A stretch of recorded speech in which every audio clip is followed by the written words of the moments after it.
খেলা দেখেছে, Oxford, Cambridge, Harvard, Europe আমেরিকার কোনো একটা বিশ্ববিদ্যালয়ের কোনো একটা ব্যাচের স্টুডেন্টস একত্রিত হয়ে আনন্দ উল্লাসের সাথে খেলা দেখেছে এবং একত্রিত হয়ে কোনো এক দলের জয় পরাজয়ের কারণে টাকা পয়সা একত্রিত করে পিকনিক করেছে, এরকম একটা নিউজ আমাকে এনে দেখো। আর তোমাদের যেই বিশ্ববিদ্যালয় সারা বিশ্বে র্যাঙ্কিংয়ে 1000 1500 বিশ্ববিদ্যালয়ের মধ্যে চান্স পায় না, এই বিশ্ববিদ্যালয়ের ছাত্ররা যারা ভবিষ্যতের বিসিএস ডিগ্রি, বিসিএস ক্যাডার হয়ে এরা পুলিশ হবে, আর্মি হবে, র্যাব হবে, এরাই জাতির মেধাবী জাতির এ প্লাস, গোল্ডেন এ প্লাসগুলো এখানে জমা হয়েছে। এরা ঘন্টার পর ঘন্টা বড় স্ক্রিনের সামনে দাঁড়িয়ে একসাথে একত্রিত হয়ে আনন্দ উল্লাস করে খেলা দেখে, ড্যান্স করে, আবার কোনো একটা দলের জেতার জন্য পিকনিক করে। এরা যদি গোলামি যদি এদের ভাগ্যে না থাকে তো কাদের ভাগ্যে থাকবে? গোলামি এদের ভাগ্যে থাকবে। এই জন্য আমি বলেছি যে আমাদের, আমি কিন্তু সব কথা এখন যুবকদের উদ্দেশ্যে বলতেছি, মা বোনের পর্ব শেষ করেছি, পিতা মাতার পর্ব শেষ করেছি, যুবকদের উদ্দেশ্য করে বলতেছি যে তোমাদের জীবনের সারমর্ম আমার কাছে ধরা পড়ে।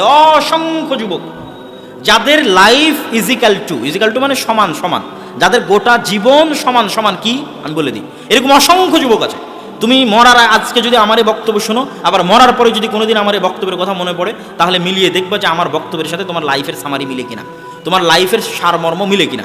আর না হলে চোখের সামনে যাদেরকে দেখতে পাচ্ছ তাদেরকে দেখে আমার বক্তব্য মিলাও যে লাইফের সামারি মিলে কিনা। আমাদের যুবকদের জীবনের সারমর্ম হচ্ছে এদের জন্ম হবে, জন্ম হওয়ার পর এরা কি করবে, ছোট বয়সে একটু খেলাধুলা করলো ঠিক আছে, বুদ্ধি হওয়ার পর একটা মোবাইল হাতে পাবে, video games, free fire, PUBG, video গেমসের পরের পর্বে আসবে হচ্ছে Facebook, YouTube, Twitter, Instagram, TikTok, reels, যেগুলোর মধ্যে ঘন্টার পর ঘন্টা সময় দিবে। তারপরে আসবে অনলাইন বেটিং। আজকে জুয়া খেলার জন্য এক জায়গায় বসে জুয়া খেলা লাগে না, অনলাইনের মধ্যে আমাদের যুবকেরা জুয়া খেলে, অনলাইনেই জুয়া খেলে।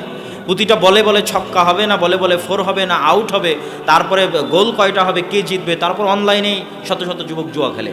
তারপরে খেলার মধ্যে ঢুকে গেল বিপিএল, আইপিএল, ক্রিকেট বিশ্বকাপ, ফুটবল বিশ্বকাপ, এগুলোর মধ্যে ব্যস্ত হয়ে গেল। এইভাবে জীবনের একটা পর্যায়ে পার হয়ে গেল। এর মধ্যে এদের কাজ শুধু কোনো মতে পেশাব পায়খানা করা আর ঘুমানো, কথা বুঝতে পারেননি?